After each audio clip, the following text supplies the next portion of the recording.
Humphrey teyalemedde waggulu nti because Clever Jet yazise omwoyo gw'omuntu omusabiranga nnyo ng'avudde mu bulamu bw'ensi tezijukira bulungi ku wansi mwanani Humphrey oyo nagenda awo ku dduuka lye nampa CD ya Clever Jet mu abantu abamu nga Katonda abatadde mu mbeera for reason lwaki abataddemu ekintu kiyitibwa erinnya si kyangu ku maintaininga teri baluganda batalina butakkaanya omusajja Clever Jet omunenya kubanga tocha gyayina ffena tetugimanyi Clever Jet nga ye ebintu byeyakola ge makungula ge abantu basobagana abantu tukisene batuuka ikanga nti omuntu kamwisonyo kamulabe bulabi ate abantu si bakatonda Clever Jet obutaziika n'okuzika si kwampaka ate one time nawe ojja kukola ki one time nawe ojja kufiirwa obudde kintu kikulu nnyo era omuntu omuwa obudde n'ogamba kankiwa obudde famire ya Mayanja yebeera Mayanja famire bapangulukufu bw'obanga Clever Jet yaziise si musango banina rozi babaddeyo ne bakaba n'okkaaba okusobagana kuli part of life bw'oba teyaziise Humphrey teyalemedde ku ngulu yagenze mu maka ag'olubeerera naye one time ajja gatuukamu wakamwesigadde nze kyebando wagenda okubeera endongo tondeka ewaka hidi special hajaruna mbiru king saha spice diana twin smile inikandi nuwela kaima shafik mary hats tumbetu kanjike katabaniko katsebo gonna twakamwesigadde nze kyebando ku lunaku lwa idi okuyingira sinzo omutwalo gumu ordinary mitwalo ebiri tv emitwalo etaano ate emmeeza ya mitwalo ataano kale musaleko n'obwana bu maintenance free bulabika bulungi bwessaamu ssente ne bushanana tokkane bugwa ku musajja biru byanza tondeka waka Queen special. Akamwesi Gardens and Chevando. Hewagidwa. Biva Organic. Skyping Tours and Travel. Good Color Solutions. Vintage Events. Lugavis. Senganamuga. NTV. Nespark TV. Olamusizaako mulabi wa MM Media. Nenkwebaza emirimu gyonna gy'okola. Kyokola kyakabi nnyo okubanga otwekumirako. Subscribe, sharinga buli kimu kisobola okuba nga kitambula bulungi. Nammwe abasharinga ku TikTok muntu bwakubuuza part 2 muterewo mugenti mbozi yonna eri wano ndema kweyagalizanga muntu kubanga naye kennyini ng'omuntu gw'ojjako content oba olina okumpa ssebo zi big up ekintu kisobola okuba nga kitambula bulungi mbaagala nnyo wiiki nga bwetambudde tugenda kuba tugitematema ensonga zisobola okuba nga zitambula bulungi ate era tugenda kuba twogera ebigambo ebya wano ne wali kitalo nnyo ekya omugenzi Humphrey Mukama Katonda akuwummuza emirembe ate era nembatumirako mwana buli embulmu osinzire nsimo osinzide kyokola kyakabi nnyo Duncan gemanya ku kamera kuliko muzeyi okuwa sound ennungi n'ekifaananyi ekirungi ensonga sobola okuba nzitambulira bulungi ndi ne DJ Djjacob Omutuuze the citizen okubanga tukutuusaako ezaleero olibadde kawe embeera nekwata n'okulya ng'oyagala kwegatta tosobola ng'oli mu kisiibo andi ate bagamba mu kisiibo bw'okyogerako ate oba weegasi no kisinziira teri muntu amanyi eddiini ku nsi kuno n'abagisoma tebagimanyi kyobaba muntu ajja keera makyakugambe temusupporting abakafiru n'abo nga baselebratinga Christmas manyi tamanyi eddiini abantu abo temubasupporting kati newebuuza kati naffe tugana okugula embuzi zammwe ze musaze zetwesalidde so eddiini teri muntu agimanyi by the end of the day nti obulamu bw'ensi bwabeera tutukaawo embeera nekkono gamba bannange singa kisoboka tubaza Katonda obutatufuula nkoko kubanga enkoko tezina magezi n'omwana waazo wadde ensi ekyuse naye n'omwana waayo zigira zemalinyira kati awosale musinga twalinga enkoko singa twalinganga nkoko naye ate nzijukira nti okubeera ng'enkoko otuuka ekiseera n'oba nga ozaala ebiririya omanyi nti kasita ozaala mu mwana wo omwana tabeera nnomo oyo tabeera nnomo tekirina kuzaala mu maama wo eyakuzaala tekirina tataawo okuzaalamu nozaala mu muwala wo tekiba nnomo kiba kirerya omwana abeera kati ekali nayo obuwa Salvador ne Neka Gudo yafa champion Gudo yafa wange but Salvador abaana bazadde mu Neka tebasobola kwezaalamu because bagatta maama ne taata kadafuna omwana ava mu kiriro olulala n'azaala ati baana baabo bafa tebasobola kubeerawo bafa ate awo nga bikyukamu kyokka enkoko berinyira nkogi naye basigala enkoko zisigala zitambula naye era mubaamu amagye amasumba gava gajja gate amajama soma nti wabaawo amagi giyasooka okubiika nga tebagirinyira. Nga tebagirinyira. Naye bika bubisi naye olugezigezi. Ntandika okubiika tebagirinyidde. Naye olugezigezi naye tumiikiriza okubiika amagi. Kati ebintu bya Katonda ebikusoberera kati enkoko ebeerekerete eggi nga tebagirinyidde. Kiba kitegeeza eggi lyasookawo enkoko oba enkoko yasookawo eggi. Kyona ekibuuzo kizibu kubanga bwogamba enkoko tesobola kubeerawo nga tewali ggi. Eggi tesobola kubeerawo ng'enkoko teriiwo. Kaki ekyasookawo ku byombiri? Ate bano baga nti twava mu nkima. Nadde ntunuulira documentary y'enkima kigolira nga kihitinze kyagala kwavinga sex. Naye ntunulira reaction zange ziringa za muntu zekiromansinga kigwa ebbakuli. Ebyaddala golira eri ntunulira omaze beera nnyo ku documentary ezo nenzitunuulira nga ngeza kukwetegereza obulamu bw'ebisolo n'obw'abantu. So ebintu bisesa ebintu by'ensi eno. Kati neweebuuza kati oba twava mu nkima lwaki tuli bwe tutyo. Ebintu by'ensi byafuuka bizibu. By the end of the day ntino calculation y'ensi gyegenda gyetambula ate ne reverse wejjokera mu ky'okubeera bwetutyo. Ebyaliwo bigera byapeninga ensi ejja kutuuka ekiseera ezikirire wena ezikirira ojja kuwulira embaga. Ate embaga ennene kubanga olaba Dankani gye tugenda awo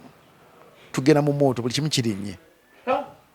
Essaawa zino mulimu ensi za introducing robot ng'abakozi bawaka. Okitegeera kyokka tuli mu Uganda ano nga tulinamu omuntu omu afuna emitwalo 4 tapangisa ali mu kuzaala baana. Okitegeera tapangisa alina akayumba ke yasikira ettaka lye n'azimba akayumba ke naye ali mu kuzaala buzazi baana. Naye nga gye tugenda nti musize wabuleza atandise okuintroducinga robot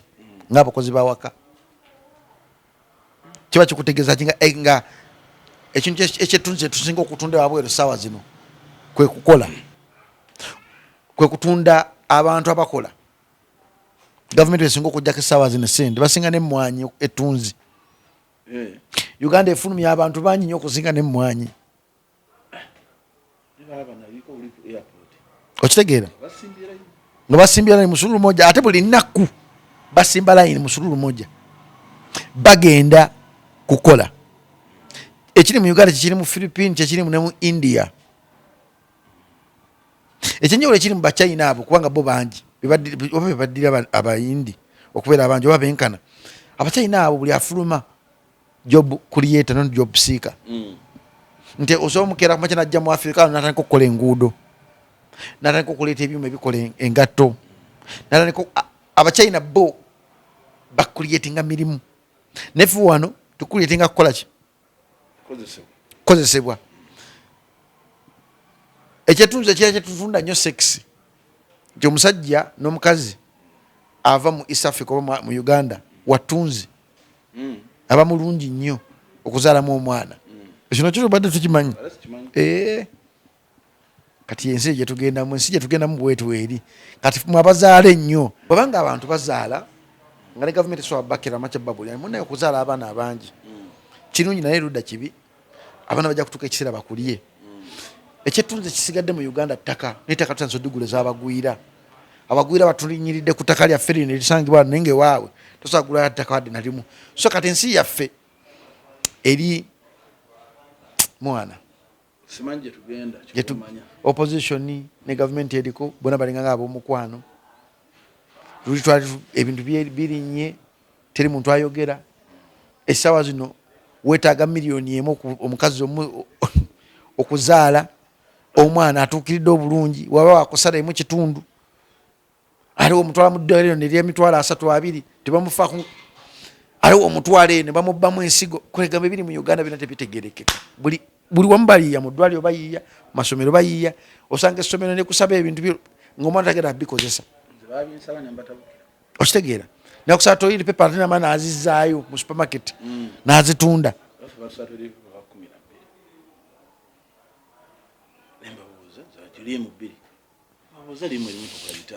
Uganda we tutuuse buli muntu ayiyaza wuwe akuba akiza wuwe era ffe tuli mu nnaku. Dan Flavor twamukozeeko interview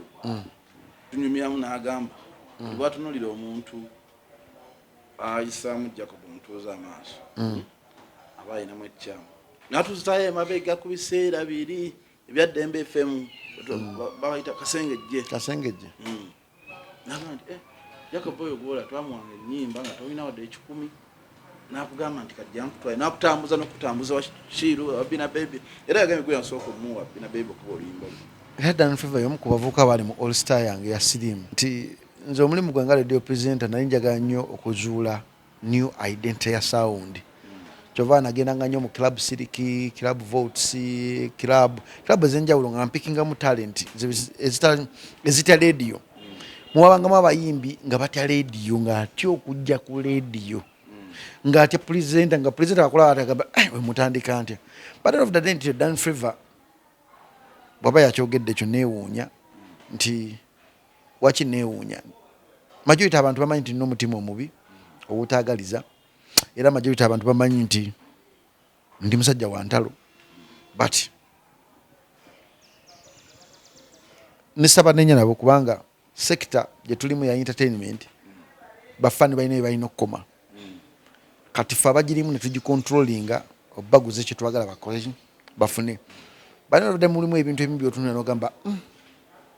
kino ekintu kino kigenze ntya nkivuddemu ntya ate waliwo omuntu omu nga agoyinze personal mu kintu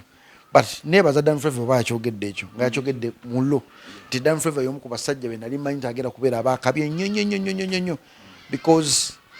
ova nkumuyimbi asobola okuyimba Oluganda n'agattamu Oluswayiri ate nga tagula nnyimba yeewandiikira simanyi kiki ekyatuuka ku Dan Fever naye Dan Fever y'omu ku basajja be nali manyi nti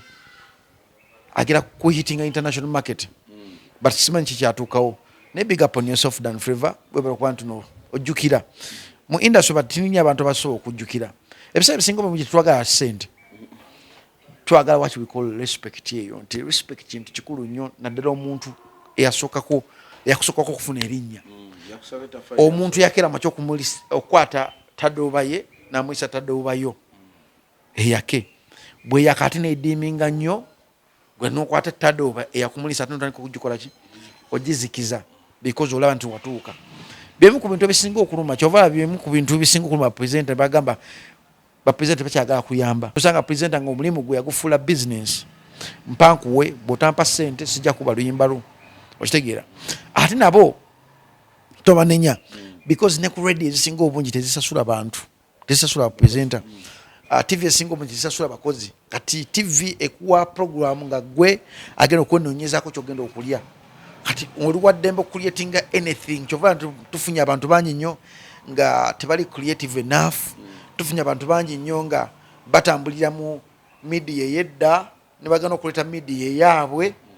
ne basigala ku media ey'edda gye twazimbamu gye twatambulirako nadde ndi awo omu ku bakwano bwange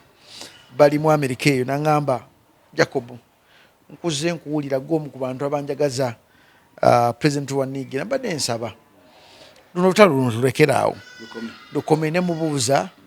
webale kufuna namba yange nakunkubira nga wogifunye nawe ginoonya omukubire omugambe bino wammanga nga oŋŋambye naye mugambe ebigambo by'oŋŋambye bw'anaalukomeza nja ddukomya sirinaako tabbu naŋŋamba nedda kati omanyi ndi musajja mugezi nnyo kati gwefuuka omugezi nemugamba anako okufuuka omugezi kati kambeera omusiru because omusiru abantu bakutwala nga bwogamba nti kambeera reserved nemekulaga ensi kiki kyendowoozamu kiki obusiru bwange baleme bulaba alaga ojjako bofala omuyitako omulinyako n'ogenda ojjako bofala kati abantu balina okulagayo saidi nanti no tolinyibwako tolina kujogebwa you understand but nemugamba anyway nga wonsabye waliwo omukazi omulala bamuyita linnya ndirabidde sanyibironyo program eno ali mu America Harriet ali UK Harriet ali UK yaŋŋambye Djjacob bwe bakuvuma mpulira nfa ebya ddala bwe bakuvuma nendaba video ekuvuma nendaba mu comment nga mpulira nfa bambi nkusaba tuddamu kubeera mu bintu bya kuvuma nemugamba munnange gwolaba ebyo comment sezo ziraba si buli muntu akomentinga nti naategeera muliwamu omuntu akomentinga yalala depression nebamu omuntu akomentinga nga alina ebizibu bingi nga anoonya okugyamu obusungu obuli mu bulamu bwe kati wajja n'asanga video nga ino gimalirako obusungu bw'alinamu abuteeke mu comment. So buli muntu ali ku Facebook oba ku social media 80% balina obulwadde obubasumbuwa. Ekyo kyolina okimanya. Kati wona ogendera ku comment ojja kwekanga nga owalanya ensi yonna. Ne mugamba kale nga wonsabye ngenda kikola nkimaze. But wenfuna era asoomoza nja kukomawo buto. Kati nga wena adde ndi awo ninda bakalo kasiita nga nvuma. Nga kalo kasiita ngamba siridde. Ningamba it's always good to educate a woman. Kirungi nnyo okusomesa omwana omuwala. Ate mu bulamu bwange njagala nnyo okuwa ekitiibwa omwana omuwala. Omuntu ayitibwa maama muwanye ekitiibwa. Kyova mu mboozi zange zonna sitera nnyo okulumba mukazi. Era sitera nnyo okulumba maama omuwala. Naye ku kalo kasiita ngenda mugamba kintu kimu kyokka nti ate kalo kasiita yandibadde neebaza. Kubanga kalo kasiita we yali mu cash O2 nze yakwata olimba la kalo kasiita netuteeka ku paapule ku ddeme nga luzanya emirundi 17 nga tandabanga nako ninga mpulya buwulizi lwe bayita banana. Kalo kasiita ye nga ye ali machuwa okusinga Fefe Busi baawe okitegeera nti amanyi nti tubadde mu industry okuva kwa Itebo wayo yali badde atekamu ka respect kanaga nti tuyinza okubanga Fefe Busi twafunye obutakanya naye ate bw'atamanya ate obutaliiwo kubanga Fefe Busi yansaba tukole olutalo naye sinzi yamusaba.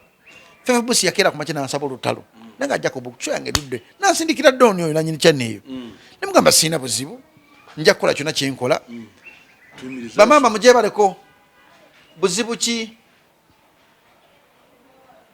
wangi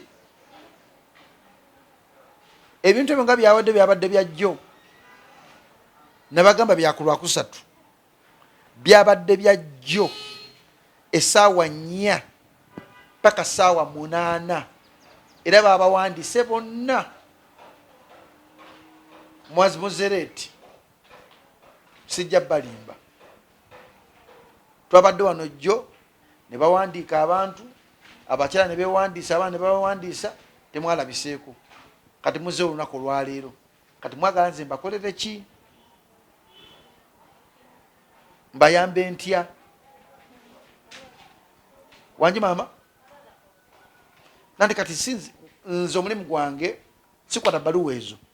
ebbaluwa ezo bali bandibadde bazitwala okitegeera naye mugenda awo mubuuze omuwala gwe bayita Charlotte abawandiike wana babikkiriza wana babiganyi temunyiiga. Kale maama bujjo ndaba ku internet nsanyusa okulaba oviiriddewa maama bunamwaya Saidi kireka tule ku bbaluwa yo bunamwaya Saidi anikyamanu nsanyusa okulaba bulijjo ndaba ku internet ngongoberera amina neyanza obadde oyagala buyambi bwaki kyalaani ki nga business ki kyosobola kukola nga gwe kati mugambe wali akuteke mu category y'abantu aba fruits abatunda ebyokulya bya fruits okitegeera. Kale mama mukama akunkumire so mbadde nkyagamba nti kalo kasiita omanyi badde ne project yakuyamba baana abafuna embuto mu covid ebunamwaya oli mwana muwala baana bawala so nga tubawo ebyo tugeze tukubuuza kiki osobola okukola bwezibu ki bwafuna kati kyotusobola okukola wekiba kyalaani nga tulina okikunoonyeza ekyalaani ekyo tukikuwe tukufuneko n'omuntu akutraining ekyalaani ekyo webanga business kati nga owuliddwe n'agamba yagala kukola agwa mu category y'aba catering munoonyeza firiji n'omuwayo n'entandikwa y'emitwalo nga 3 oba 5 n'atandika obulamu bwe butyo. So ebyo bitukola naye akati tubikolera ku kamera tetuba politician bano abaagala nnyo okulaga nti nayambye kino but end of the day nti at times kirungi nnyo byolaga kubanga abantu abamu bagamba bw'otalaga bintu toba tokoze ng'omukulembeze but yensi yaffe. So mbadde nkyagamba nti kalo kasiita okuyingira mu lutalo lwange ne Fefe Busi tamanyi gye luva ate nga nagenze sina lutalo na Fefe Busi. Fefe Busi ye muntu eyansaba nganze nengamba Don bwe kiba kimugattako nga kigera kutunda show ye tewali tabu tukiteekewo kubanga show ya fefe bambi agirengera ku gundi ejo emu era nentandika ekibuuzi kyaffe naye ne mu kutunula interview ya fefe busi nalabye nti yagenza ate personal nnyo nze kinayogera saateekako mwana kalokasiita gwalina ne fefe busi saayogera linnya lye saayogera ne ku mukazi we byonna saabyogerako neyakutta omwana wange nayogera n'erinnya lye fefe oyo nekinyiiza nga nze omuntu era ngamba entalo zaabwe nzivudde otegera tusobola kuddira Melissa n'omuteeka mu kamwako nga nze owuwo mumanye n'erinnya nisobola muteeka mu kamwa kange because sinza muzaala wadde buvunaanyizibwa wange omulaga nti ndi taatawo okunsi wadde sinza muzaala nesobola nkera makya muteeka mu kamwa kange fefe sibunabeera mu video nateeka mu muwala wange simunagamba yayogedde ebintu nakwata n'erinnya lyange lyekika n'alifula ekyokuzannyisa erinnya lye ndimanya eryekika nesaaga aditeeka so adifula kyakuzannyisa you understand nti ate onawulire nti kalokasiita angamba simanyi Jacob si DJ nenga kati labo kalokasiita I've been mu medium for 20 years okitegeera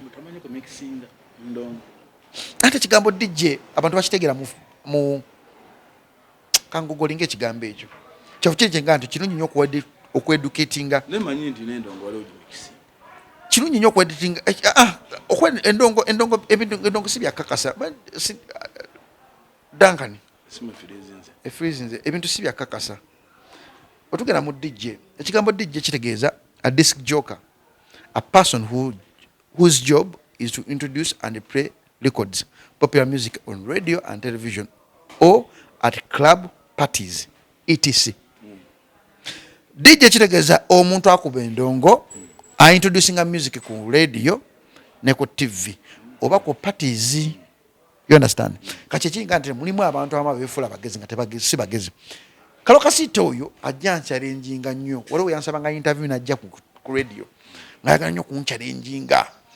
Ngateekawo attitude eraga nti no ye industry agitegeera nnyo naye nga tegwazannyirako yansangawo nga nina erinnya. Kati nga sobola okutegeera nti no omuntu azze kunchalenjinga kati nga nina okukulabisa. Era video zange zonna ozitunya ku channel ya Africa Corner nga ziri mu kalokasiita ziba provokinga. Tuwatwe provoking okitegeera ayaga nnyo okufuuka omusajja waba awantu ayaga nnyo okubeera nti kyamulemeramu nti weyakera kumakya naafuna omusajja fefe busi nga yakola buli kimu kati fefe busi yafuuka mukazi mu relationship kalokasiita ye musajja so ayaga nnyo okuteekayo embeera nti no buli musajja ayagala okitegeera nina tamanyi nti nze Jacob ongendako mpola kubanga kalokasiita namutandika omukuba ebimukuba byokagambi manyi ate nga ate biri ku proof ate n'obujulizi bwabyo nesaagala kugenda mu lutalo lwa mukazi kwaswa kulwana na mukazi terunyuma n'omukazi okuyingira mu lutalo lw'omusajja tekinyuma tekiriiyo era bakubuza nga ekinungo oli mukazi nga tokimanyi gamba abo basajja bajja kwesootinga as simple as that niyo kunga oyo DJ waawa for the 20 years nga tonna kufuna linnya libayita kalokasiita I was there for the past 20 years kalokasiita Dan Flavor agenda okutandika okuyimba nga kalokasiita yayimba dda kankikubuulire nga kalokasiita yayimba kati kankubulire nkuwaane kenza agenda okutandika okuyimba nga kalokasiita yayimba dda kati gwe mugenda okumanya omuntu nga ffe twamutegeera dda nze nakwatanga music wa kalokasiita nemukuba nga tamanyi nakumanya kalokasiita asooka bamusuuza okuyimba kalokasiita yasooka Budda Gye ne Ize Bobik okuyimba osegera kalokasiita yasinga ne Becky 256 kalokasiita yasooka ne Bale Vixen okuyimba kati kalokasiita gwenjogerako machuwa mu entertainment ate oba omutadde nnyo wala kalokasiita oba kalokasiita omubalire mu ligimu yaba David Lutalo bato Allen Tonix Allen Tonix nzijukira abantu awo ba David Lutalo Allen Tonix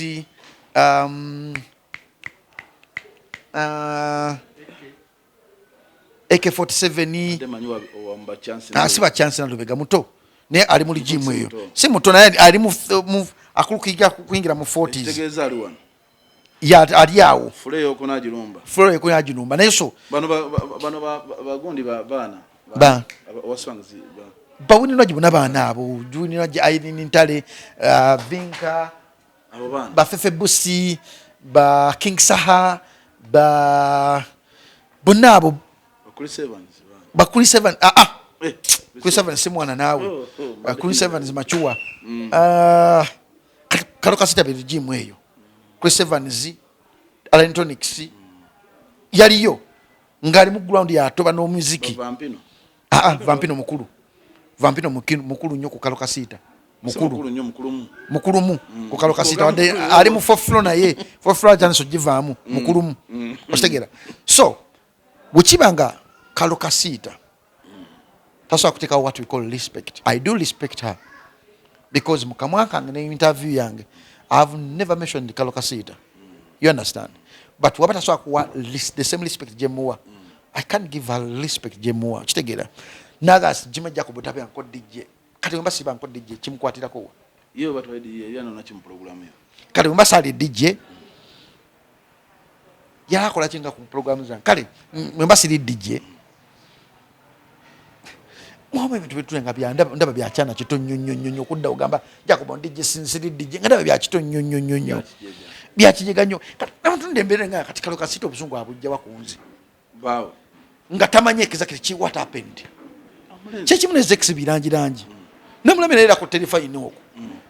olutalo talumanyi waje luvudde ali mugamba simanyi fefe bosi ghetto youth fe ba ghetto youth beramba ghetto youth fefe bosi abade ko ghetto youth amanje kigeza kubera ghetto youth amanje kitegeeza kubera street kid okubera nga oli mu ghetto eyo akimanje kitegeeza okulyanga mukasasira akimanje kitegeeza abana bakulira mu ngalo president ya Mugambe olutalo Djjacob ne fefe bosi ologera ko kinaye Djjacob oyo ayina emigeri byayogeddemu oyo muvubuka naye yakata muvubuka ono naye story tamanyi olutalo waje lwavudde omwe mulimu entalo zentune nganze ntwa sijja duyingiramu ate gona oli mulalu because olutalo gwolulimu munda ate olulimu munda ate nekirala omusajja omumanyi ntino wambwa naye nosisiza ebizigo nti omusajja mulungi talina kyali ankozeeko nze bwe nsanga gwe ne Kenzo amuyomba omusajja Mugambe bukebeza nyakwekebeza sirimu olezemu Red Bull abunterekere nedda sebo musiramu mu kisiibo kino tukwananga kintu nokiwa muntu omusajja afunire mukamu agenda tunyigira ate mu kisiibo mwenyini mwagala kunsulwalirako obadde osaye bukebera njakwekebeza lwaki manyi njakwekebeza sirimu yakuzina manya kwegata nzikule yakwegata nedda mbeera nga njagala kwekebezaamuko okumanya nedda sebo ebintu nabivaamu kati neraliikirira njukira nti kati omuntu gwogenda okudeetinga tosobola mutegeera neraliikirira ebintu bingi nnyo nga nze omuntu obadde okyagamba ng'ayogera byatamanyi era nti badde nga nze otawula ne Kenzo nsooka ne mbaleka olina n'abasaaba meka kuba ffe watuwaako ne ssente okusaba ennyimba za musozi naye wenaluyingiriramu ng'ate ndabye ekiyenje ekiruyingiddemu nga tekina kyekimanyi nona yanzizeemu nemuddamu yanzizeemu yagambye ologa yamugoberera yagambye nti Djjacob program yaffe nene nnyo okusinga Djjacob nagamba naye munene nnyo okusinga Djjacob mbulya munene negamba nze kunsiya Mukama sinze yamwogeddeko yeyanjogerako kati kufembya ni munene hane ngamba munsi negamba ne omanyi mu industry mulimu ebintu bino ebigenda ngenda gamba ekigambo chichimani nakinyonyola nti ye muntu akozesa abasajja n'abakazi kati buchichimani oba bukolerayo busaluni butandika bubotiki kati olina abo nakakolera botiki nekawuza nti kamutegeera nnyo nzokugamba zenda bina abantu nagamba kukandekere natunulidde ono muzajja Zex tamanyi lutalo waje luvudde ali ku TV awa submission ye ku lutalo atamanyi nako kubanga byadda nkanize sina buzibu na fefe bosi yansaba lutalo afune tokability ya show ye nze simu inako buzibu oshitegera nentunya kalo kasire nga kale kalo kasito ono simu inako buzibu nze sinona nabakazi babayimbi ajja to kunteka mukamu ake nateka mweri nya lyange simu inako buzibu no munini nogumu hinga kalo kasito no storage nicha kana yabada yatumwogereko Dankani kyovola nti no mulimu ebintu ebimu bye ntunula neewuunya nti Katonda akuyambanga n'ofuuka owakabi yambala ekintu ekyo kyakabi nti oli wakabi wadde odetinga omuyimbi wadde omuyimbi w'omukwano gwo walaba nga ali mu lutalo tategeera luveemu tolina dubeera mukwano tobitegeera osegeera n'abantu benjagala obandekere ngani kati oyo fala wa galaxy yomundekere Davicom abo butalo butulekere bera nazire tale zimalayo naye buno wano abambala byedisoko ku mutwe balike nyabo kajambo okubira ku balonzi bo awaye bakazi so unatudde Kalo Kasita ng'ayogera ebigambo muli mutima gwa ngamba naye Katonda senga yakera mu makinatu najjayo omuntu kyalibeera abantu abasenga tebandiyambi noga nti omuntu kugenda okuyamba ono gye bujja maaso ajja kufuukira ekizibu abantu abasenga tebandiyambi naye Katonda yakola bubi okweka emitima ne future z'abantu senga twalina ability tegera nti omuntu ono gwendeetinga ono oba omuntu gwengenda okuyamba okujja wano muteeke wano agenda kunfuukira lumu ekizibu mu maaso eyo bijja mu maaso abantu tebandiyambi Dankani oyamba omuntu nakufuukira ekizibu nakufuukira kibawalula osegera oyamba omuntu n'omujja mu nzigotanya notamusaba sexy notamukola ki n'omuteeka awantu afuuka star ani Kalo Kasita kali kakazi kalungi edda nga tekana kuyiga kukwekuba langi eyo gikekuba yali mulungi kati emyaka gyalwanyisa kati emyaka ino bakopa galo nga mungi mu face manyi mumanyi ate nekira yansoka nina erinnya namusoka okufuna erinnya kati manyi erinnya odimenteni nga ndimanyi ate sagala yeteke mu ntalo zange kuba ntazimanyi Kalo Kasita buno bubaka mbukuweereza bawo fefe busi yajja gyendi nga yagala kutunga kyoye nanga atutandika olutalo saali mubi nakkiriza okutandika olutalo ne fefe busi nkusaba olutalo lw'abasajja toluyingiramu wadde oli musajja mukazi nati waliwo bakyakula abasajja nkusaba toddamu kuyingira mu lutalo lwotategeera kubanga Kalo Kasita sinyumirwa nnyo kulumba bakazi kuyomba n'abakazi kubanga mpa ekitiibwa ekintu ekiyitibwa omukazi mpa ekitiibwa ekiyitibwa maama wa Uganda naye obanga tosobola kwewa kitiibwa nga mukazi Kalo Kasita nze ate ndi omanyi ebyange obimanyi nja kulumba sina buzibu naawe saakulumbyeko sikola nko interview nga nkulumba naye gwe okudda ku TV nkukunjogerako ebyekisiru byotamanyi mwana Kalo I think aninza okuba nga ndi mubi kati but 10 years back nakuyamba mu kaliyayo jukira kakatini ako ke nakuyamba kowompetako respect akatini ntini because nze tolina kiwali onyambye kwada n'omuli n'ogumu so if you want me to put a respect on your name try to reverse that respect on my side olutalo abasajja luveemu olutalo lwange ne fefe busi terukwatako tolumanyi Kalo nkuyisa emirundi egyo don't tamper n'empologoma ekkuse empologoma adde ekkuse esobola okutta nekulekaawo netambula negenda nga tekulidde nekulekera hainas empologoma ngekkuse wakiri ekutta nekulekaawo awo nerekera buhainas bukulye kubanga jja kati kiruma nze sikutandikako olutalo sikwogerako ate gwe nodde nogamba nti because ndinawo omuntu gwomanyi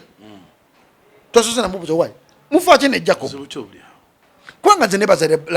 labejja manager ya Bobi Wine yankuba esimu nangamba Djjacob mufaaki nefefe busi nemunyonyola okitegeera nangamba yo kiba kiwe waki ate yagenze nnyo personal nimuga nange byansobedde waki yagenze watu personal naye ninza omuntu yanzijako interview neyamujjako interview mutuuze mu kamera ye mukyano yenyininyini mubuuze kusaba mukama wange wajja otya wano wansangano ku division sinze yakuyita guwajja no ku division nonsaba takomangawo namubaninga kulo obusungu bwe namufunako omanzi jaka kiri kimu situla ku kyano y'omuntu nga alina omuntu anvuma ku kyano ye sigituulako era channel eno we yaliko omusajja ono bamitani namwogera ku wano ono mutawana wa Juvije Junior Frank Antambi era Antambi nankubira essimu ne twogerezeganye ne mugamba nsonyiwa nange nkusonyiye kubanga yali piro olutalo lwange ne musuza nga talumanyi ne mugamba sikwinako buzibu ne twogerezeganye ne kiggwa ng'abasajja ne kati neebuuza Kalo Kasita mu interview yange ne Doni yabaddewa tolo bamuleeteddemu sayogedde ku mwana we sayogedde ku ye naye baawe yabadde akola interview yayogedde ku mwana wange nayogera ku personal ya life ya relationship yange osegera because nimanyi nti no wemusetinga olutalo luba lwammwe babiri muyina engeri gye muyinza odduguzamu kati otunula olutalo lwa Fevubusi yadde ayagala dugaziya naye nga tulina olutalo lwange naye lwadde lulina kukoba ennaku z'omwezi 18 show yeweggwera naye ayagadde kifuula ekiwanvu ennyo tukitambulireko nnyo media ekitambulireko nnyo nengamba kambalekere olutalo lwamwe mulufe nalwo kuba basiru ozze tolina ssente oli mwavu okozeseza nze erinnya lyange nze nse endaba bubi nti nze mubi mbeera nnyo mu ntalo nzimanyi biki ate buno bukikimaani bwono omusajja ono president wa Nigina ne butandika okukapityalinga Djjacob ne Fefe amuyisizaamu eggaali naye nga tebamanyi wa gye twavudde okutuuka ku nzikiriziganya eyo ne Fefe anyway bebyange naye nze njagala mugamba kyali wange oyo Kalo Kasita olutalo lw'abasajja toluyingirangamu obeeranga omukazi because omukazi banjigiriza olina omuwa ekitiibwa ate ekitiibwa ky'omukazi kikalinga Uganda yonna even if oli muyimbi obuyimbi tebukufuula nti oli mukazi ali superior osigaza nti oli mukazi ogenda mu mwezi ozaala ofuka ositamye respect because omukazi awa ensi ekitiibwa okyogera nnyo nti omukazi kyamanyi mu nsi yes naye kugamba nti tukola kubanga tino dating omuntu ali mu tano nejja kumubunaawo oluyingiremu gwana aluyingiramu yomanyi nti bibi twa discussinga neeno omuntu oyo gwowolereza tobimanyi so shut up bwa tomanyi kintu kisirika because kikusukkako entegeera tugende ku kirala kitalo kya Humphrey kitalo nnyo Humphrey wadomma wesitamanya Humphrey nga namanyani Humphrey oyo buli omwana yenna abadde omuyiribi Kampala Road Wilson ate kubanga amanyi Humphrey y'omu ku basajja abaasookera ddala okweta ne zi DVD ezo okuteekako music oyine baviboyo one kakyali akabali bakita aka Snoop kabeera nnyo ku Wilson kali kabeera nnyo ku Wilson ogwo Humphrey wadde tabadde muyimbi naye ayina ekintu kya contributinga ku entertainment musajja adde ayiriba masimu akanika masimu edda era abantu abasinga obungi babu obwongo kubuuka naddala nga bayimbi Humphrey bayitira mu mikono gye because yali musajja mukujjukujju mwema nasajja basoose okubeera nga banakibuga badijjeto taboowulira bashiirwa abo basooka kubeera bakujjukujju abakujjukujju omuntu omukujjukujju yasookera maky okuguza CD emitwalo 5 naye ng'agimanya yasobola 20,000 okitegeera ng'abantu banga batukuba CD awo CD nga okugula CD Uganda Humphrey anyway mukama Katonda mumuze mirembe era yonna gy'oli webale kubeera omukulu omulungi big brother ate webale kubeera example ennungi eri ensi naddala ffe abakumanyi abadde mukulu wa Kamiliyoni musajja ate tali selfish nnyo era wakulaba nga olumba Kamiliyoni ng'akutukira mu inbox nagamba muganda wange yakola ki okumulumba bw'atyo muganda wange muveeka ojja muleeta okukola ekintu kyatandikoze kati Humphrey oyo nti Humphrey wakulaba nga oyisaamu Kamiliyoni eggaali ng'akutukira nga ye omuntu nga Kamiliyoni tamanyi nakumanya bambi so mukama Katonda akumbuze ebirembe Humphrey era ne famire ya Mayanja famire mukama Katonda abagumye era newunya n'abantu okumanya abantu okufa bati bakyakuyinamu nsa tebakyakulinamu nsa bakufuula kwangu Humphrey naafa owulya voice note ezifuluma gakubugumye gafuse gakubugumye teri baluganda batalina butakanya dankani obutakanya buli part of life okusobagana kuli part of life era obeera ng'oli mu nsi nga temusobaganya na muntu waha embwa ya Doni nenkubira gwe Gasiya oŋŋamba ki mbwa ggwe oŋŋamba ki okole ki okole ki kola ki Doni sawa ne mwanzi ne kasita katandise okunvuma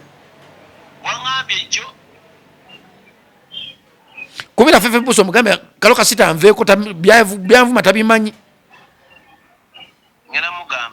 kubira ebyadda kubira fefe omugambe kalo kasita ave mu lutalo lwaffe talumanyi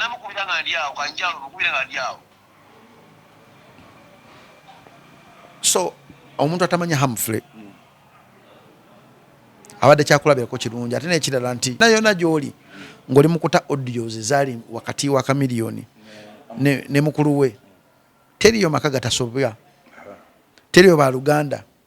bateevuma batayomba kubanga boluganda mu Buganda waliwo olugero lugamba aboluganda bita webikonaga tebyatika era essaawa zino Chameleone abeereddewo Humphrey omutwala okumuziika gwena natambuza audio za Humphrey ne Chameleone kyokola si kirungi mu Buganda twakuzibwa batugamba nti omufuta yogebwako ki omwoyo gw'omuntu omusabiranga nnyo ng'avudde mu bulamu bw'ensi babayambye omwana yaliwa ate abo baani ako kaggala akayise wo ovirawo nnyabo bunamwaya mwena leka tulabe endagamuntu yo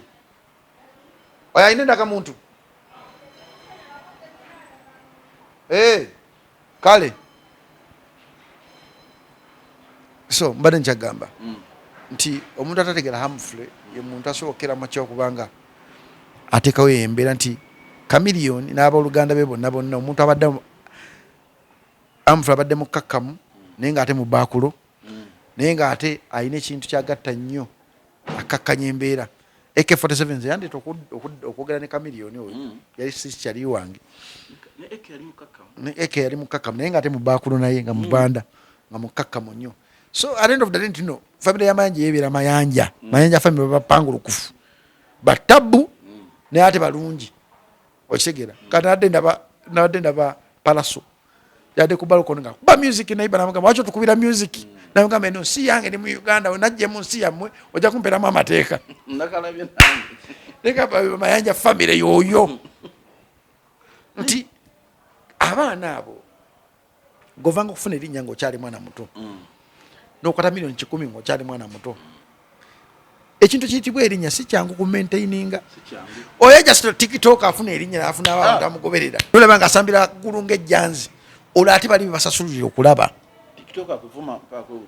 okitegera so okubeera n'erinnya si kyangu kyakumaintaininga Humphrey badde si serebu naye nga abantu abali mu sekita y'okuyimba tumumanyi nti ye mukulu wa Chameleone waba ayogedde wuliriza because akusinga obukulu ati yakusooka okubeera mu system ekyo nekyo nga kikuweesa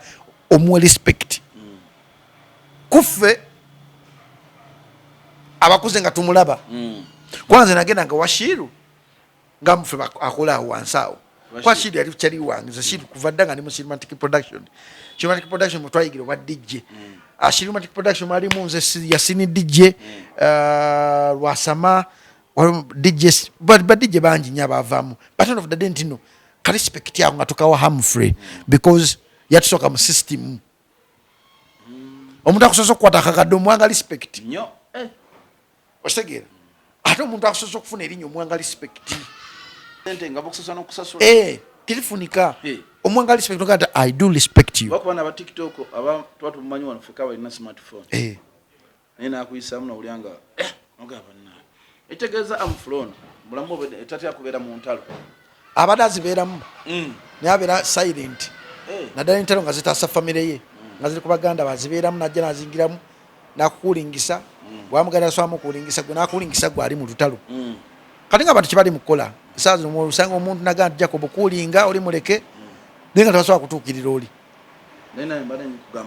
tubaleke nedda ssebo tubaleke kati nedda ssebo tubaddamu tuyisamu kati tubayiseemu blood ate mwamponya lengera batekera ka video ne minisita yona jandi badali yani badaja kwesikamu nalengera batera ka video nakatunde wendi nenga kata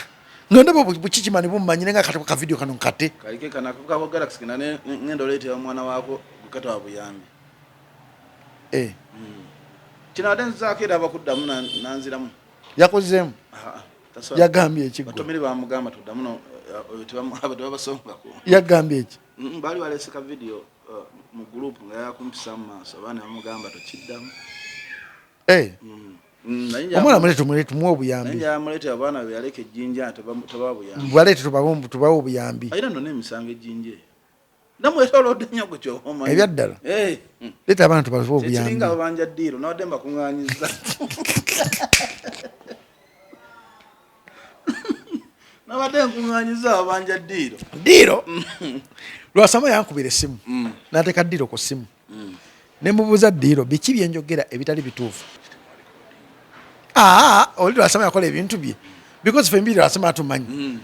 kino lwasama n'agamba ddiiro tokkirizibwa nakwanukula Djjacob waba ayogedde ku muntu oyo because Djjacob yakolaga omuntu oyo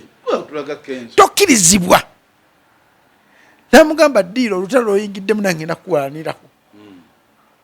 era namulabe ng'akoze video endala nga ddiiro ono simanyi siraba nnyo video omuntu okujja nga omuntu ampeeza video ngenkwatako amukolako interview njagala mpeemu 1-on-1 naye Kachumbali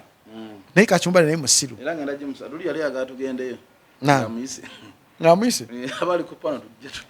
tutule tumubuze naye wali busy nalina simu yona siri busy nalina simu enze ebintu byenjagala ebyo era nakubira nawe ngonziramu ng'olinga ali mu sexy nedda nali mugundi ne microfinance nali twali mu meeting ya microfinance nga tuli mu sortinga byalaani ne obuma obukuba emberenge bitwalimu ndakalize ndudde nali manyi oli mukola sexy nga ndudde muganda wange ndudde nali njagala tugende ku pano aba akyaweereza tutuule atunyonnyole naye neza njala mpe 1-on-1 naye chano ya Kachumba sibira ku chano enjaya nyibaliriza olabye post ya Daniela kiki Daniela akyagala omusajja we Daniela akyagala omusajja we omukazi ng'akyayagala akola obusolosolo bonna okugula binga attention yo ng'omuntu omukazi ng'akooye buli kimu kikwatako akiba akikooye kobe nga yalabirira abaana kobe ng'oganya okulabirira abaana abatayagala kukuuliza naye ng'omukazi akyakwagala ayinza okutambuza mu ba LC akutambuza mu FIDA akumalako emirembe otukwesera mugambe bebe komawo Daniela laavu emusumbuwa ate kirungi kali akasajja nako kagezi kamanyi nti Daniela ki laavu yekasumbuwa so kachukute kisajja kikulu which is good kamene kyakola naye mu try moment zino ade manyi nti ate Daniela ajafunamu ki simpasi mu mutima gwe alekerawo okukola ebintu byali mukukola ebintu byokufuna nti ensi ekyuse meaning okufedda nga kuweebwa ekitiibwa ng'omuntu okufa nga kikangabwa naye kati okufa kwafuuka nnomo ate gye tujja mu maaso mu baana baffe mulungi abajja mu maaso awo okufa kijja kutuuka kiddala nga omuntu agwawo n'afa ensi yonna netamu nesigala kubi ng'ojjayo n'essimu n'olikodinga ng'afa n'obulamu ng'amulikodinze kati kikuwa nti ensi yaluzinga meaning nze kyova ndakalinisa banyo Katonda mpa okufa nga teri muntu ajja kundikodinga nfire mu buliri bwange swi era tujja kujja ne kamera nti nfudde mulabi ate ffe tuswala okufa abantu bakufudde ekizibu omuntu n'omulanga ali mu ddwaliro emukola n'obulala naye ng'omuyaaya ali mu kamera agimutunziza mu waadi n'abaana atekamu akayimba ka walumbezaaya n'apositinga ku TikTok naye n'atamanya nti video gitaddeyo ne video n'ogisangula mu TikTok esigalayo omuntu asobola okulikavalinga video eyo ku channel yo kyakinga okukeera mu kyokukola video ng'ovuma omuntu n'ogisangulayo toza nti oba ogisangudde eba esigaddeyo mwaka ive beerayo nga gyeri era waliyo software esookuza video eyo nekomawo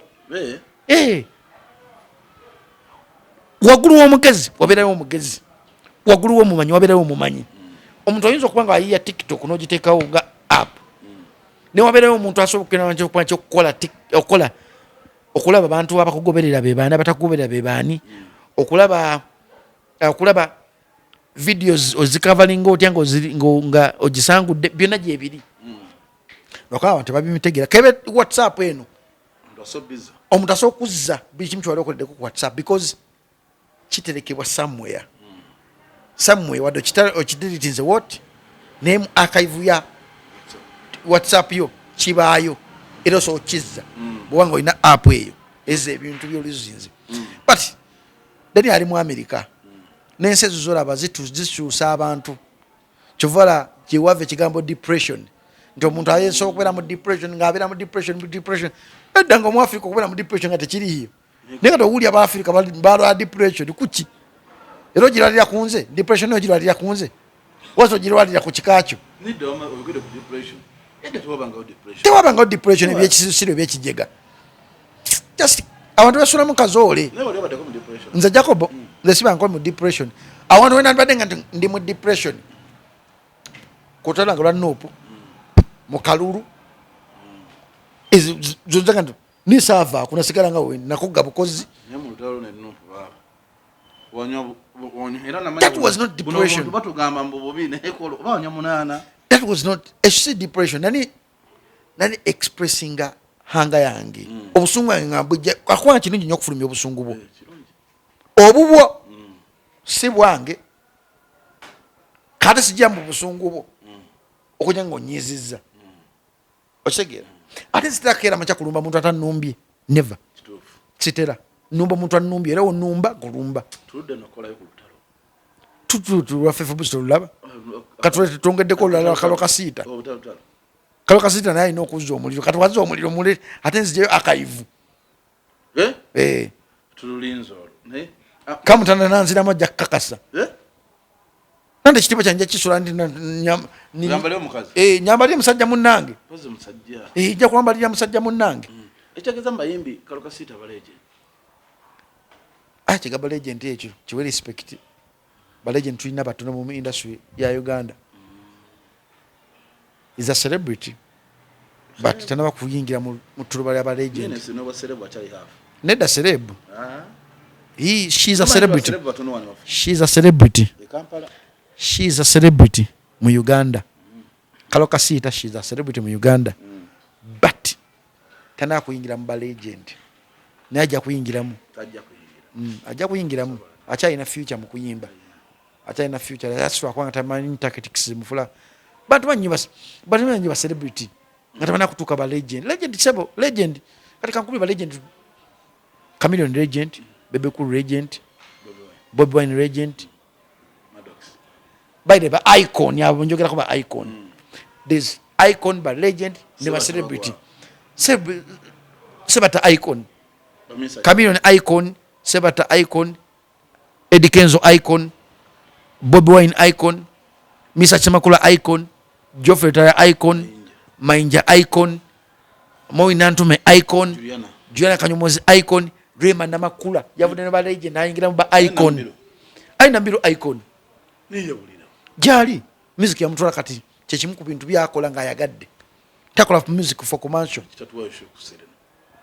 jali aina ne album gyafulumye empya omwaka oguwedde yafulumye album empya ejali ali ate kubanga ali France ajjamu n'amala n'agenda naye nga abeera nnyo France simanyi oba ali mbufumbo nekimanya ali mu nsi bawa ali mu Faransa naye alina obutuze bwa Faransa mu France naye atera nnyo okubeera kati eno music abantu bamutamya naddala ba radio presenter ba DJ baagala nnyo ssente tebaagala kukola kati mulimu age bracket mulimu abantu ambao tasobola kujjako sex kati nga ayina mbiri tosobola because oyo byonna babirabye emijijo naye agiyitamu sex is a part of life n'abasumba basaba sex sex is a part of life sex is part of life nga nsaba muyimbi never labayo yawula ebintu bino okusaba sex n'okukwana omukazi ebintu ebyanjawulo Duncan omusajja ena wali omukazi alina okukwana olwo bino byabadde gye mpangu we ekyo sikikolangako ogwo mutima siguyina nti mpa sex nkuweemu nze siguyina era nze nkukola n'ogaana ngambita oba akateeka oluyimba eno waliwo tebye tujja kwogerako eyo galaxy notajogera njimanyi webali abamaalo bona aba yakakukubira olima ngamba tetukoze tutya kati kankubulire Duncan ne mu America bapresenta ba DJ basaba abakazi sex ne mu kikuba eyo labayo lwakambo tebali mu sekita eno omuntu akuwa omulimu mu kikubo gwegafuuka mukazi we oba olusi gwegafuuka musajja we sex is part of life kyesakiririzaamu kulepinga mukazi naye omusajja akera mwacaga DJ nakwana omukazi oba nasaba omukazi that is no more kati no kalekaleko naye waliwo kyaliwo asaba basajja banno namugamba munange empaako okitegeera kati ate nze Djjacob okugamba omukazi ekyo tekirimu kive because olane mu magnet bagamba like pose attract not so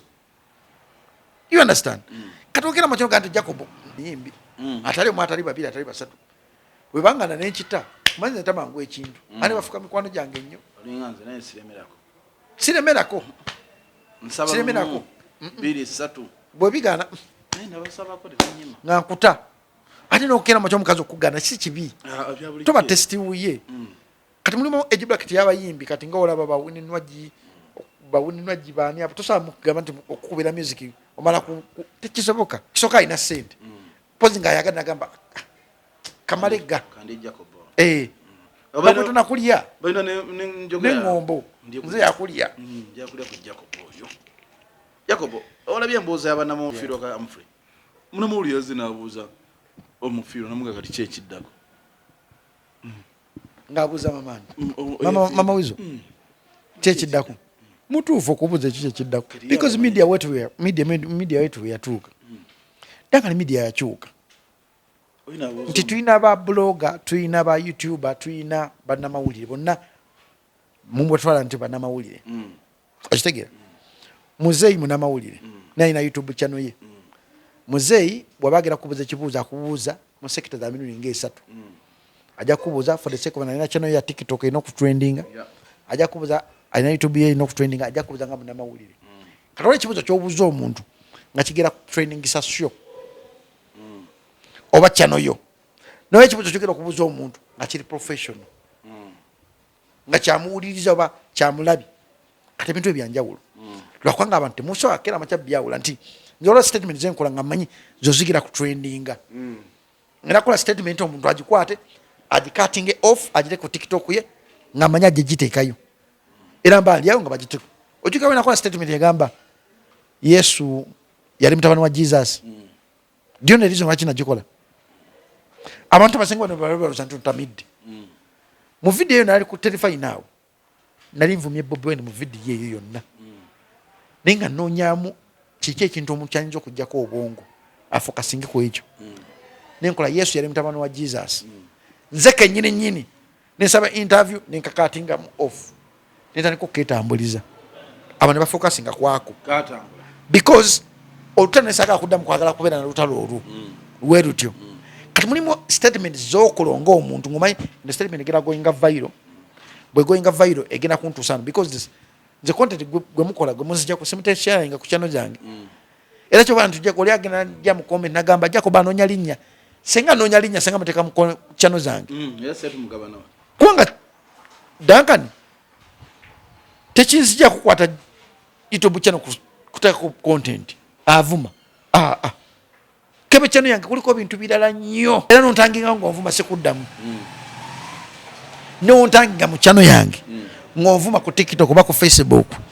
oba ku YouTube nga sikuddamu never because manyi oyo content si wange ombuziza ekibuuzo nenkuddamu kyendowooza kiba kitegeeza bwe kimu kyenziramu kikyo gwakimbuuziza ebyange byonkola birala nnyo byawukana ne bino okitegeera kiba kitegeeza muganda wange Duncan nti entertainment bweba yakyuka nga entertainment ekyuse esivinze abantu banyinya batakiseeko mu kintu ekiyitibwa training y'okubeera munnamawulire ate abo nobo tubanenya because nabo balina reason yaabwe Katoli yajja n'angamba waki oli omuvubuka akulumba ne mugamba omuvubuka yannumba because ayagala atunde ayagala abantu bamutegere nti nno gyali mu nsi ya entertainment nange nali mbaddeko mu mbeera bwetyo naye ate nze siruma nkuba n'amawulire bannange nze nalumbanga bakola mu sekita endala nga munange muwaki back up backing up kyova mu lubato lwange mu lutalo lwaba Jenkins ne Spice Dana na slides nnyo ne Jenkins ninga sikyali wange naye akola omulimu gwenkola ki gwenkola not because Spice Dana simwagala ne Spice Dana kyali wange naye ate oli profession gyakola gyenikola ki gyenkola so nga no kwegamba kati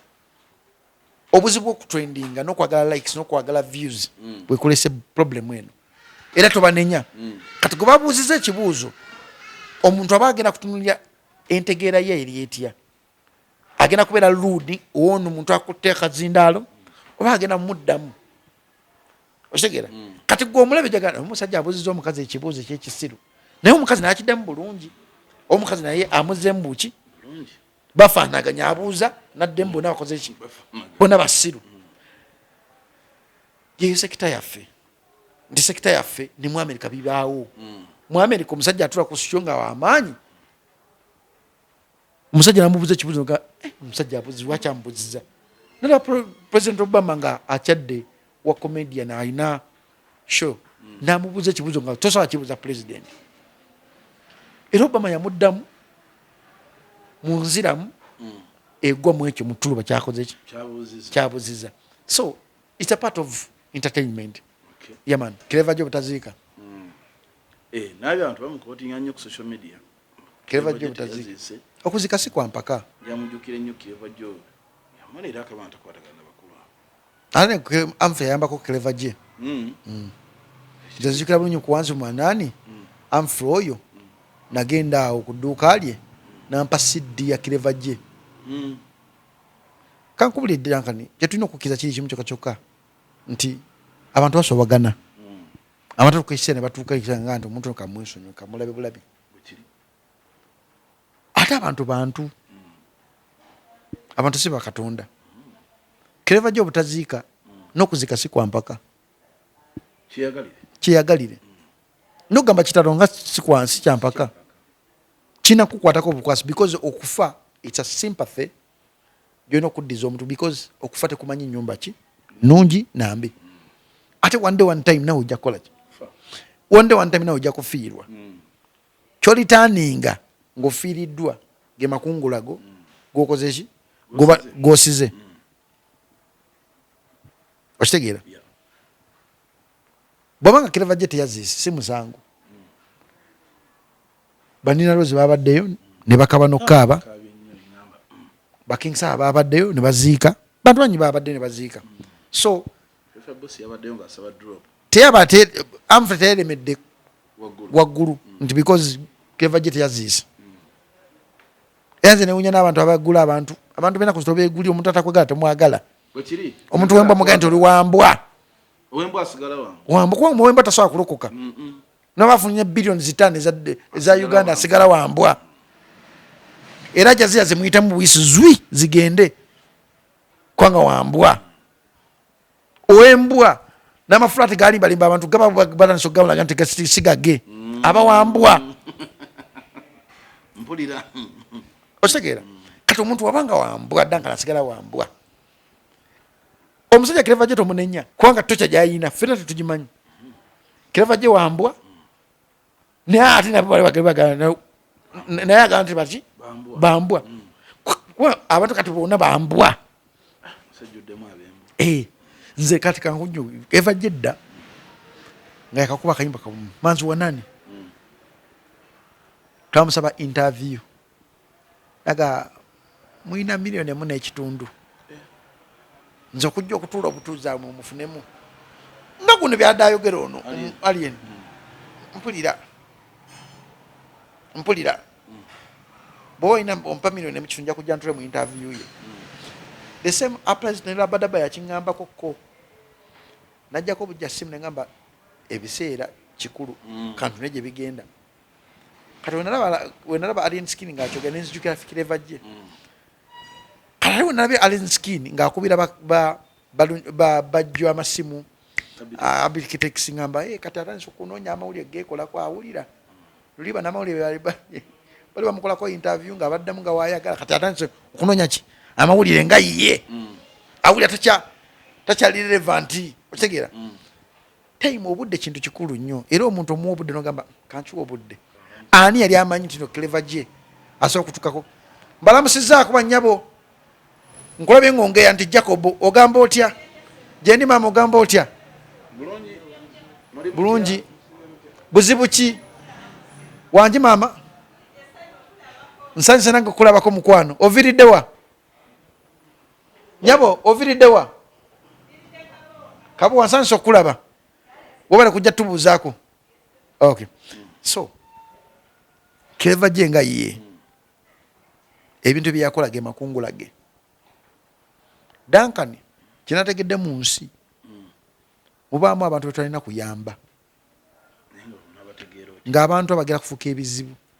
mu bulamu bw'ensi Duncan mulimu abantu abamu nga Katonda abatadde mu mbeera for reason lwaki abataddemu olwanya nnyo n'omugjamu kyekiringa nga bw'okwata empologoma n'ogijjamu mu nsiko notandika ogirabirira ng'embwa teggwako kali nti no ak'omunsiko nti no mpologoma era etuuka ekiseera nekolaki nekulya oba neddayo munaki Katonda gye yagitondamu so mubamu abantu nga bo bambwa n'omuyamba n'omubrushinga alina kufuukira ddala ekizibu gye bujja mu maaso but end of the day life moving on bw'oba teyaziise Humphrey teyalemedde ku ngulu yagenze mu maka ag'olubeerera naye one time ajja gatuukamu nange one time nja gatuukamu time ya Humphrey yaweddeko ku nsi ffe tugisigazza kati ekibuuzo kiri nti kati ffe abasigaza time eno tugenda gikolera ki kyekibuuzo ekikulu yaman okay Jacob ebintu birinnye amafuta wange nti bagenda kwongera mu 5 sementi bamwongeddemu ssente okutunda ettaka kuliko ssente gavumenti zalina okufuna okusubula abweru kwalinnye emmotoka ogitumya yalinnye buli kimu kirinnye naye opposition ye esirise bwekye FDC esirise NOP esirise DP esirise JEMA esirise buli opposition asirise tumisinga besijje luli ngateekawoko ku mbeera ey'amaanyi nebambi naye yakaddiwa naye omusanyuse noga nti musajja yakaddiwa kawa kapiteni mwekenye mwamujjako ekikomo ky'abakapiteni kati tumugamba tugume tugigume president Bobi Wine agamba mujja kiwulira kyetuliko mujja kiwulira buli kintu ndaba ssente zeeyongedde nnyo nti sawa zino mafuta twali tugaba gali ku 10 mubina bagongerako 69 kati kwetulaga nnyo byonna byayise mu parliament ne logi zaalinnye nnyo omukazi yeetunda entebe kati ali ku mutwalo gumu kitundu eyeetunda entebe short si fuulu gumu kitundu fuulu weena ena entebe akatale kamanye okatambula buli katale kamanye wane wammwe emakindi yaddewo 5 yanyigidde wa mutwalo logi yabadde ku 3 ku 5 yagenze mutwalo akabozi kalinnye buli kimu kirinnye Duncan mumanye ebirime we birinnya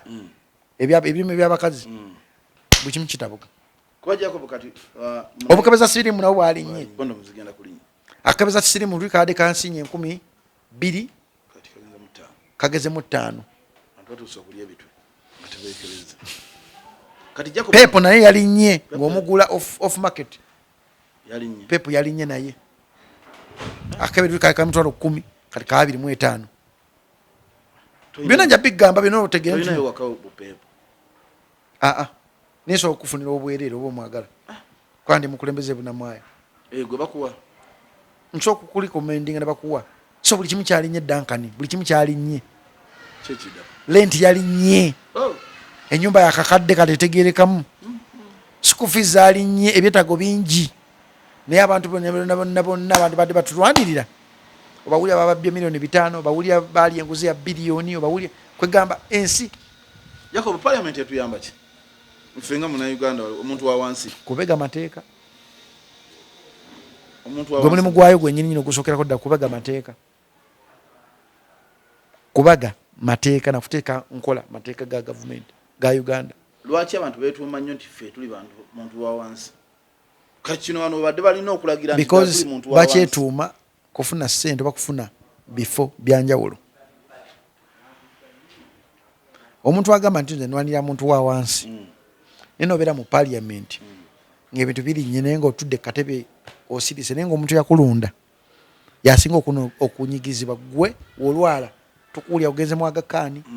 ogenze mu America ye walwala agenda kiruddu etali ddagala nino osiikira mu parliament eyo nokkiriza okutwala milioni 3.5 omwezi naye ng'omanyi omuliro Uganda gwetuddeko bakamala n'okutwala 10 nokkiriza okutwala milioni 10 naye ng'omanyi Uganda gwetudde omuliro gwayo nagula emotoka ya milioni 2 n'ozikiriza kebe ng'oli wa position kebe ono ola government awo nategera n'abalonzi bano emitwe mikalu nze nandibadde ndowooza nti saawa zino ebintu ebirinnya bwe gwandibadde amaanyi go opposition saawa zino abaka baffe twasindikayo gwe mulimu gwa opposition by the way kulwanira muntu wa wansi si kujubisa muntu wa wansi si kwefula muntu nayo erumirirwamu n'omuntu wa wansi kubanga opposition terumirirwa na muntu wa wansi angambe waliwo yatwale akawombe kamu milioni 4 driver na baka 10 kati driver ne driver naye musiru nkola video ngantu bakuwadde enguzi tuteko milioni 5 ate sigala kuva mu Uganda yange ngena kisigala mukati noonya nkwabye bonoonya abantu bategeere wazijjeewa neyo yinga tebamugoba mu kibiina tebasobola lwaki because our respect principle our respect principle akole principle byayagala angambye sente yazitwala kawumbi kamu milioni 4 n'amalo zitwala ali azimba semanyi saasi azimba ina apartment nga 3 nandi bantu bebalwanira abantu ba wansi obaleka bebalwanira omuntu wa wansi omanyi omusiru omugezi ali anye ebintu by'omusiru omusiru agera kutegera nti balidde ebintu bye nga kiri too late kati obaleka abaana Uganda ne balebera mu mwoto ogwo ne bakiwulira kubanga abantu bebalonde baganda balwanirira nze nadde project ono erwanira abaana abafuna covid abafuna embuto mu covid naye aba opposition ne bangamba mbawe ssente okumpa abantu okuwata abantu abali obubi nobawa nze Jacob nakutte kuba nenkwata eddobozi lyange nenitwala ku buleedi bwo ku byalo nengenda ku byalo nenenonyiza abaana abo because mbadde manyi nti bwe tubeera mu bukulembeze tukolagana wamu ebyobufuzi bya 2026 odde mu kibiina kyo nawe odde butyo naye kati kugamba nti no nkuwe ssente nga kukyali kuliko omwana yafuna olubuto yeetaaga just capital wa mitwalo 5 bakakadde okutandiriza okubeezaawo omwana we n'okumusasula school fees gwe notakyagala ye Uganda yaffe olinga omugamba nti kukyalo kyokka ekyewuunyisanga ku kyalo ali ku kyalo agamba abantu mbonze ndi ndoboozi lyamu ndi ddoboozi ly'abantu bayizaako ate bakakozesa nnyo niogakugaa nti abagoza ddoboozi ly'abantu be balya enguzi be babba property balya bakola ebintu ebitategerekeka ebyobufuzi buli muntu yandibadde ayingiramu byebifuzi nabiraba kyova nze nyagamba nti wesimbawo okukolabe oba byangu biki ebikolebwa munda omwo biki ebikolebwa mu politics kyeki va okuba nti oli MP simanyi meya oli biki wesimbawo ko naawe otekewo enkyukakyuka gyosuya nti nungi kati muna Uganda agenda kuddukirawa kuba luli Jacob abasuubuzi badde bagenda kudduka mu busuubuzi lwansonga nti emiwendo gyalinnye muna Uganda talina wakuddukira Duncan bwebanga wabweru batandise okukola ziroboti ezikola nga bamaid mu Uganda emirimu gyakwekwa gyabbula gavumenti eriko tesobola nakuyiyaza mirimu ejjawo bujja giriwo syllabus za education nfu nga tulina ne baminister shadow minister aba opposition abatula ku educationist kwegamba Uganda okuva ku parliament okuva ku eddamu byonna nfu yonna nfu kuba nze amayi Jacob government yano yansoberera nti eteeka emisolo ku motoka kakyangereze ku motoka emingi abantu bali mugula ki emotoka nejja neteeka omusolo amafuta omungi nenze nga singa abantu baleka ne bayingiza emotoka kitegeeza amafuta bagenda kunywa mangi n'omusolo guba mutono nti lwosoloza 10 omuntu munnansi wa Uganda ali double taxed bamupa omusolo left and right asasula omusolo mu kikuubo n'agusasula ku mafuta n'agusasula ku lenti w'ennyumba gwasula n'agusasula buli wamu okitegeera naye ate kyewuunyisa abagwira babawa buli kimu ne babakinga off ne babagana n'okusasula n'omusolo nze naana abantu abachina abali muno mubunamu ate basasula musolo because of state house bw'osanga omuna Uganda azimbye mu ntobazi ne kufuuka omusango abachina bazimbye mu ntobazi eno abachina bazimbye mu ntobazi tere muntu abakwatako n'ebizimbe batabasobola bimenya because state yakola ki yabagamba bazimbe nego jja kubuzimbawo gwe bera ne project mu ntobazi leta ettaka tandiko dike ozimbewo wachi bajja okukola bajja kujja baradisi bamenye nyumba bakole buli kimu nengo mu China ali awo ya very China mailo babimeka najja mu Uganda tasasula musolo bibali ne kan concept build Uganda by Uganda nefe banyunyunta fe batekako omusolo mungi fe babyeka amataka kwegamba tuli awo Uganda nfu danka Uganda nfu era nsasira nnyo omuntu ali mu kufuna embuto mu Uganda oba ali mu kufundisa abakazi embuto mu Uganda era nkwebaza mukanda wange wakola entegeka zala mu mukazi ali mu nsi etegerekeka Uganda njagibera mu bwogu bakufa batalina bakazi wabweru mu nsi era mukama nanyamba nejola munafuluma monda bantambula nzimba ngaziwa pogazi ko Uganda kati efuuse muliro nange nwana nnyo Melissa afulume Uganda efuuse muliro jako nwana nnyo Duncan Melissa ave mu Uganda kwanga anytime Melissa sokwetera boyfriend nga avuga boda God forbid kwane boda bona nago mulimu naye gwafudde nago naye gwafudde aba boda baba goba mu kibuga sabaze muza tulinyisa mafuta ne abandika kuzate mbagoba Uganda twakana kasasa akali mu kwaka kyetuliko mu nsawo na buli wamu tetulina babaka naawe opposition yafa waliko besije sige opposition yana madala yafa besije ya parliament ya tulina bakajanyikirizi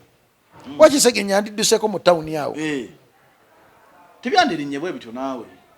segenya ndidduseko ko mu town yawo ne mulwadde tugenda bale muzai mwantu funde ku ticket tugenda Kenya ne shooting video nga tuna kisegirinye Kenya tugenda ke Kenya tu sendo zone tusatula ko Kenya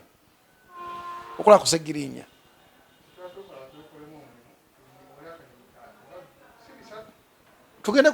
tugenda mu bus bakizo kuvuga motoka zingire Kenya tujivuge ne oboge na sasula nyate oche sasula na boda ya fene yeri ne abalinye bus musi basi ya meka tugenda tumulabe ko segi dafa ina kubera nakade kamu kitundu oyina kusimuye njogera naye oyogana naye nakusimuye mwenda basatu kamu kitundu funayo yogera naye nako tugendeko tugenda kusigirinya bambi tulinye wano segi yanditaddeyo ko kumbeera tulinye wano Friday nebe sijja yanditaddeyo ko kumbeera ne bannaye kye tulimo kino besijja abantu tasobola takyayinza bamina mulaba kululi ku mulambo gwa Adamu Lwana ng'akuze nebitya gasi bamukuba bingi ffe tuli ku buzibu bana Uganda kati olina kwerwanirira nga gwe wekka enyumba zigenze mu kakade enyumba ennungi olina kwerwanirira wekka olina kwerwanirira wekka nze ntunira abakazi wano okimanyi mu bunamwaya muno nsasulira abakazi 10 license nze nga kubanga sikizibwa kwetaba mu musolo niyo ogenda n'otunira omuntu gwe basaba emitwalo 10 nga mulina kukwata n'okukwata nga business gy'alina ng'owuli ekwata nomugamba tamulikakezi sale kwalawunsi yange n'omulala najja nemuga zisale kulala ogera okutuukiriza nga tolina adi n'ekikumi naye nga yensi gyetubeeramu wuuyo osoogera n'omubuuzaawo tawunikirako naye ababaka batuyambeko gina emisomo gyame kuyita tebasobola beegugunge oba oliwo enyaleemu banaalyawa lwakuba nti ebintu bino banaalyawa banga nti bagenda obbiisa ngwedde babayise dda yes bakafuna 10 kyo tetwategedde kyaki tosobola kutegera si kyona kyokka kyokka ekizotegeddeko bunyinyi ezifuluma zotamanyi buli ministry mbirabera nokubona mwayo wano edda nga nakajambi abakulembeze naye ndaba abantu balwanirira obukiiko njaga kubeera akakiiko njaga kubeera chairman njaga kubeera minisita wa kino naye nga nebuza bafunamu ki kumbe babeerayo ebintu ebikola ebiyitirawo awo kale bawulira ba shadow minister wa education shadow minister wa simanyi waki bafuna sente afuna okubeera shadow minister wekyo obwabaka nafuma sitingala bafuna sente ogera kumaliriza zibaga milioni 3.5 ngali milioni nga 10 goli eno ye musajja waffe yagaggawala n'abaana be basomera amasomero malungi owuwo asomera ku basale naye omusana nekukugonze noonya nkyukakyuka sooka weteeka enkyukakyuka muggwe nawe wesimbewokko okole ekirungi ekijaawo kyomanyi kyo kirungi tujja zipaakinga neboda egenako tekyalinyika nga wetano wa mutwalo wala ensi mu asia omunasi tokkizibwa kubeera namumotoka era okubeera namumotoka olina kuwa ensonga lwaki oyagala emmotoka olina kubeera nakagaali teri jamu era abalina emmotoka batono nnyo naye ensi nnungi erimu emirembe n'environment yayo nnungi naye Museveni yakyafa ku bantu Museveni akadde esi yakontroling ensi abagikontrolinga abakyalowooza ku munauganda baba bamuvaako bakolera abaana baabwe andi abaana buli muntu ali mu kizimbe kya parliament danga nkyo njaga kikubuulira kino buli muntu ali mu kizimbe kya parliament omwo akolera baana be na kikaaki tebakulima nti waliwo omuntu ali mu parliament akolera munauganda wadde beesimba abanauganda babalonda naye bonna bakolera famire zaabwe kubeera bulungi naye kimanyi si kirungi kulabirira abaana bo Djjacob olaba abo boyingira mu geeti awo waliwo omusajja akiŋŋamba nosanga abaana babeera awo babaneiba wakiri bw'osaba tebalinayo mpalefu naye olunaku lumu weteekemu sente oguleyo ku ngoye obaweemu nawe olikuuma baneiba bo nga balungi naye oliba olikuuma baneiba bo nga babiri bajja okubba abaana b'enkya danga nikubuulira kino manga abantu tebakyalina nsonyi mu mitima gyabwe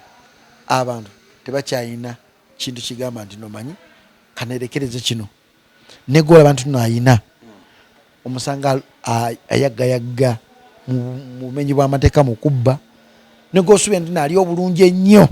si mumativu parliament yakozesa obuwumbi 2 buli lunaku naye nga bannayuganda bali ku kizibu nga bali bubi ngaamala temuli ddagala ngaamala temuli mu ddagala nga ekapu kyona ekalamo gye waliyo abaana basomera mu miti naye parliament yakozesa buli lunaku kitegeera lupu afuna billion 3 million luka yes leader of opposition yes taibu afuna 11 yes amonga alimu 3 yes yensi omusajja batwongeza kati nti wokera kuma kino designinga politics nti ekiddukiro kya buli muntu bokera kuma kino designinga ebyobufuzi ngoga nti bwe bugagga bwa buli muntu bebejja okukera mu kyokusanga nti abantu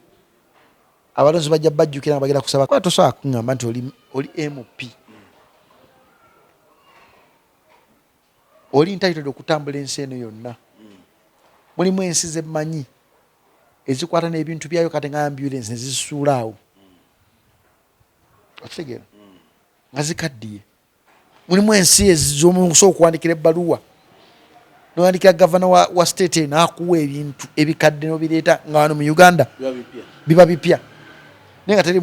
MP omuntu agentandisa okikola yali Segerenya era bamukuba ekikono ate kwekana banne bennyini nnyini swi ngakwe kyebakubaano ogenda okusanga musajja wattu ekisanyi kyonna kyonna akimalidde ku ndiri yensi yaffe tuyongere kusaba Katonda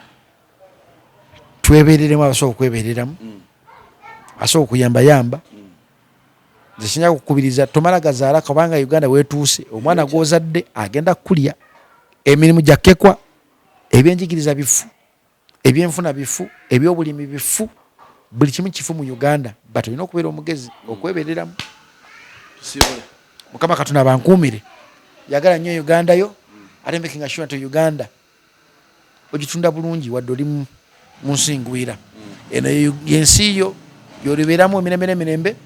amina naye njabasi olunaku olwaleero badde ne chairman bonnamwaya ku nsonga nga bwezitambula naye weka nnyini ali mu Uganda fukamira ku mavivi gosabira ensi yo kubanga omubaka gwe wasindika mu parliament okubanga akukiikirira talina byakiikirira emisolo girinnya kumukumu naye ne sente tumanyi gye basoloza mu misolo gye ziraga n'owulira nga parliament ekozesa obuwumbi 2 n'owulira nga state house ekozesa obuwumbi 2 olunaku n'owulira nga omubaka afuna sente bweziti n'owulira nti batutte 10 n'owulira nti waliyo omubaka olwaddiiro yayita n'afuna akawumbi kamwe miliyoni 4 n'asitula ebizimbe bye gwe weerowoozeeko nga gwe alonda era weekube mu mutima olowooze kikyeniko waliwo olusi wetwogera ebintu oli nanyiga nagamba dankani toyagala biki toyagala naye nze siri muntu gwe bagamba nti tukutegeerera nze mmanye ekintu kimu mu bulamu noonya ekirungi n'ekibi gundi bw'akola ekirungi ngamba nti gundi okoze ekirungi weebale ono bw'akola ekibi naye ne ŋŋamba nti lwaki okoze kino saa kubeerawo nga nze ŋŋamba nti gundi nedda wabula ntunuulira butya saawa zino amafuta bagenda gongeramu 1500 naye twalonda ababaka bonna balya mu parliament zombaka gwesaga tusimbeko sira mbaka wa NRM bwaba bo tukimente balina makulu gyovana gye bulaga bakola boss wabo kyabagambye nenye yanyo tusimbe esira kwa abaka betugamba nti balwanira muntu wa wansi omulwaniridde otya nga tovuddeyo nakuwanika mukono kugamba nti amafuta tugalinyisa kapoliti k'omuntu entunda gye tugenda okatundamu nedda tekeetaaga musolo omuntu awaate omusolo ogw'emirundi 3 oba 4 oba 5 so tulowooze nnyo ku nsi gye tuliko lowooza nnyo ku muntu gw'okiikirira oba gw'okulembera akalulu kagenda kuddamu njagala otubuulire nti watukolera ki watuyamba ki nze Duncan ku kamera kubaddeko muzeeyi kulwa sawundi ennungi n'ekifaananyi kirungi mubeere bulungi mweraba